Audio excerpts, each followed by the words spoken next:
Bernardo Trindade é empresário e secretário de Estado do Turismo e convidado desta edição das 12. Muito obrigada pela sua presença neste jornal. Comecemos então por falar do tema que marca a atualidade. O que é que terá passado pela cabeça de Jorge Papandreou para, de repente, contrariar todas as expectativas e anunciar que vai submeter a referendo um novo resgate grego? E acho que, aliás, boa tarde a todos, e acho que, aliás, é legítimo que qualquer europeu, enfim, sensato, questione, depois de um acordo conseguido, um difícil acordo conseguido na quinta-feira passada, envolvendo a Grécia, meses de impasse, sobretudo percebendo que este acordo mostrava um esforço indiscutível da União Europeia, nomeadamente do sistema financeiro, com o perdão da dívida, com uma nova injeção financeira sobre a Grécia. Este volte-face é, de facto, inesperado. Contudo, eu entendo, porque conheço uma situação relativamente análoga que depois podemos discutir, que viajando de Bruxelas a Atenas, o primeiro-ministro grego possa ter, no fundo, encontrado uma situação completamente distinta. Ou seja, nem sempre aquilo que nós, enfim, de forma distante observamos, possa ser, na prática, no terreno, a constatação de que uma boa iniciativa fortemente publicitada possa não ter verdadeiramente os mesmos impactos. E é preciso olhar um bocadinho... Isso que se passou, Jorge Papandreou eu percebo, do ponto de vista sociológico, perceber um bocadinho o que é a realidade grega. A realidade grega hoje, e ontem ainda tive a oportunidade de ler um documento relativamente ao rendimento médio de uma família grega, que é cerca de 20% a 30% superior à portuguesa, perceber também que medidas como a questão da idade da reforma para profissões ditas de desgaste rápido é claramente mais incentivadora na Grécia. Pensar também que o salário mínimo na Grécia é substancialmente superior, nomeadamente em relação ao português. Perceber que num determinado momento as medidas draconianas que a União Europeia vai impor à Grécia, resultado desta ajuda financeira, vão determinar que a qualidade de vida do cidadão grego se vá alterar substancialmente. E isto é preciso entender que o PASOK, o partido do primeiro-ministro Papandreou, tem uma maioria absoluta muito ténue no Parlamento grego e que o Partido Conservador da Nova Democracia pretende e ambiciona chegar ao poder muito rapidamente. Ora, o que o primeiro-ministro aparentemente pretende é, no fundo, vincular um conjunto mais alargado de partidos políticos, da sociedade civil grega, neste objetivo, que é um objetivo muito difícil de atingir e que a maioria política que o PASOK detém no Parlamento e na sociedade grega não é de forma, enfim, mais confortável a abordagem que ele, e que entendo indiscutivelmente que os responsáveis políticos por este partido possam, no fundo, querer assumir de forma mais isolada. Não se sabe para já qual será a pergunta que será colocada aos gregos, mas corre-se o risco dos gregos dizerem não, senhor, não queremos o apoio da Europa, até porque as medidas que nos são impostas são muito austeras, muito duras, e, portanto, o que é que vai acontecer aí? Ou seja, de facto, um problema de grande atualidade. Eu compreendo bem que na quinta-feira passada todo o sistema financeiro, todos os líderes europeus se possam ter sentido aliviados com o acordo alcançado.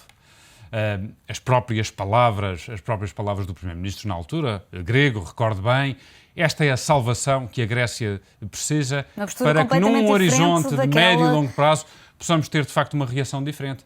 Agora compreendo também que muitas das vezes esta visão distante, enfim, se quiser, enfim, mais distendida que todos nós possamos ter, possam não ter paralelo naquele território, e assumo claramente que esta questão, a não ter um volte-face novamente, vamos esperar, com certeza, pelas conversas desta tarde entre a chanceler Merkel, mas cada vez o presidente Sarkozy, mas é sempre mais distante, porque repare, uma decisão diferente determinaria provavelmente a demissão do primeiro-ministro Papandreou, porque não é possível assumir em 20 segundos, penso que foi aliás o tempo que demorou ontem na sua intervenção no Parlamento grego, dizendo que vamos para referendo. suscitando uma enorme surpresa, não só provavelmente aos deputados presentes, mas ao mundo inteiro. Ao mundo inteiro, e os mercados refletiram bem essa surpresa. Indiscutivelmente isso. O que é importante e essencial é, uma vez mais, não só ter o plano B, como aliás tivemos e assinaram a semana passada, mas provavelmente um outro plano C, porque eu, pessoalmente, enquanto cidadão, não alinho pela crítica fácil, vamos pôr a Grécia fora do euro, vamos seguir o caminho. Obviamente que a União Europeia foi, indiscutivelmente, uma União Europeia, mas também uma união política, uma união dos cidadãos, e, portanto, enfim, todos nós somos seguramente parte da solução, mas temos que olhar para este problema cada vez de forma mais ponderada, mais serena, na busca, no fundo, da afirmação deste grande projeto que é a Europa. Está em risco, com este referendo, a permanência da Grécia na zona euro? Eu penso que essa questão tem que ser, uma vez mais, olhada com ponderação. Eu acho que estes tempos, que provavelmente durarão mais do que aquilo que nós gostaríamos que demorassem, levarão certamente a que o próprio projeto europeu, o projeto da moeda única, tenha que efetivamente ser repensado, seja discutido e vá um pouco para além da questão da Grécia. E esse é, digamos, um desafio de todos os responsáveis políticos. Eu compreendo bem a satisfação que tivemos a semana passada, mas é evidente que as micro-realidades depois tendem a reagir de forma diferente.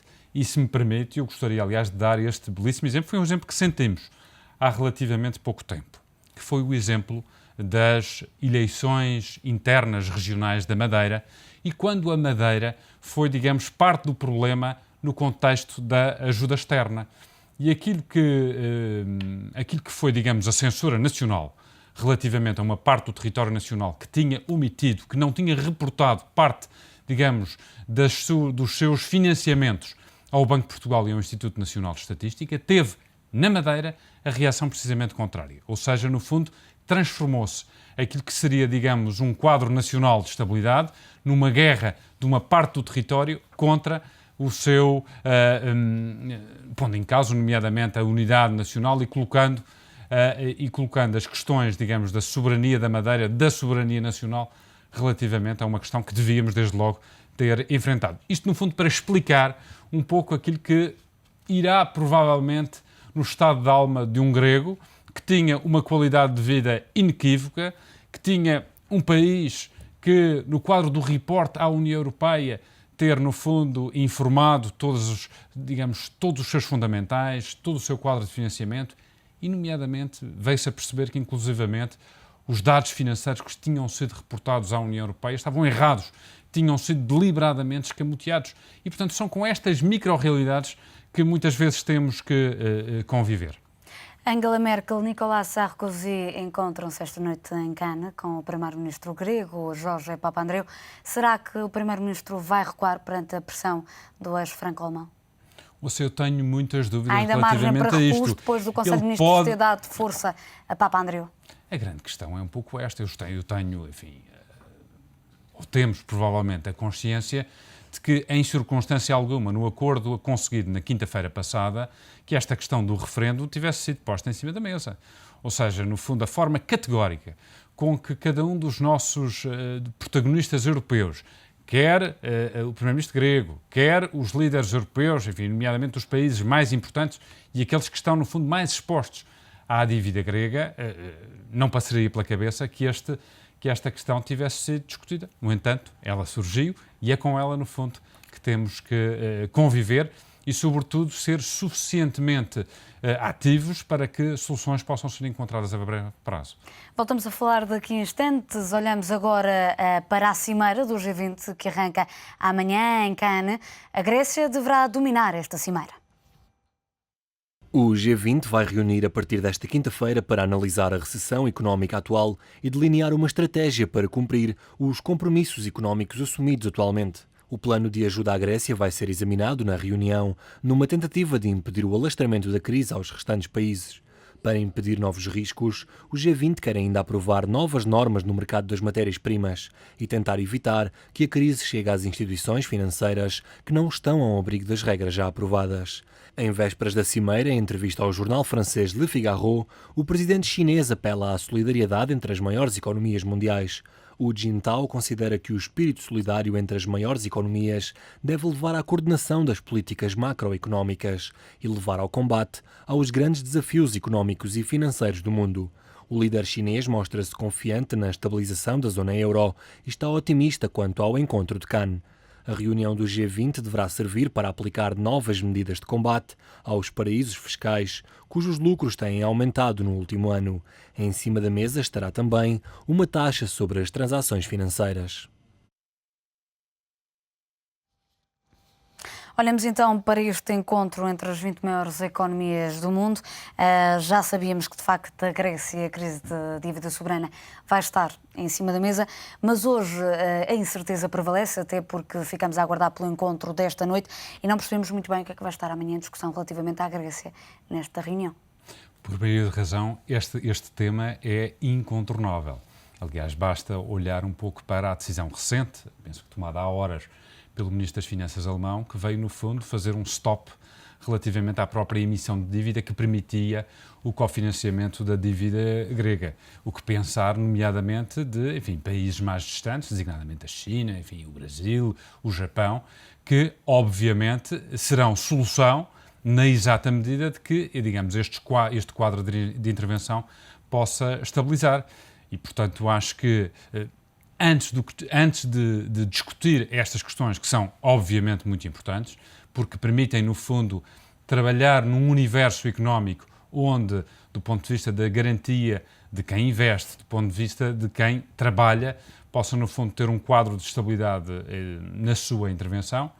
Mas antes disso, é preciso, no fundo, ter um caráter provavelmente mais transparente e mais estável, que era provavelmente aquilo que o resultado da cimeira da semana passada nos trouxe. Trouxe transparência, trouxe sobretudo verdade relativamente às contas e é sobretudo isto que qualquer investidor, qualquer empresário busca quando faz uma opção por investir, digamos, os seus recursos quer numa empresa, quer numa economia, quer num espaço global.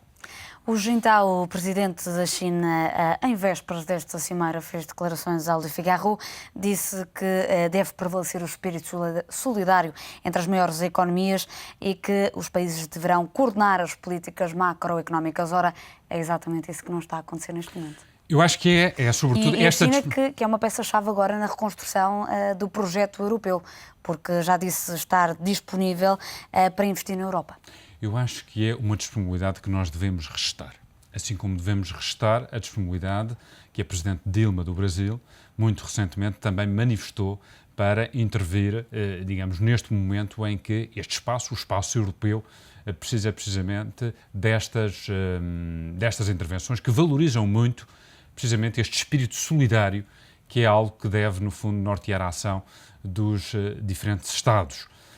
Contudo, eu penso que este acontecimento recente pode, de alguma forma, fragilizar os objetivos, bem delineados, bem definidos, quando a realização desta cimeira. Estas trocas, estes volte-faces nas políticas europeias podem levar a China a desistir de investir na Europa. Até porque a China hoje já disse que espera que a zona euro permaneça fiel ao plano de resgate aprovado há cerca de uma semana. Eu penso que é incontornável. Eu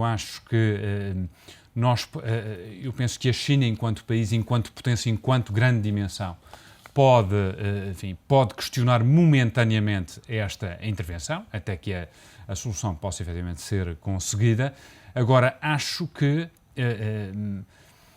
esta iniciativa grega levará, uma vez mais, não olhemos também e exclusivamente para o problema. Pode também ser mais um instrumento, mais uma peça no que diz respeito ao reforço do ideal europeu e exigir que as lideranças europeias possam, de facto, ser mais consequentes no seu processo de decisão, na tomada de decisão relativamente a problemas que indiscutivelmente surgem e que exigem, de facto, uma capacidade de liderança firme.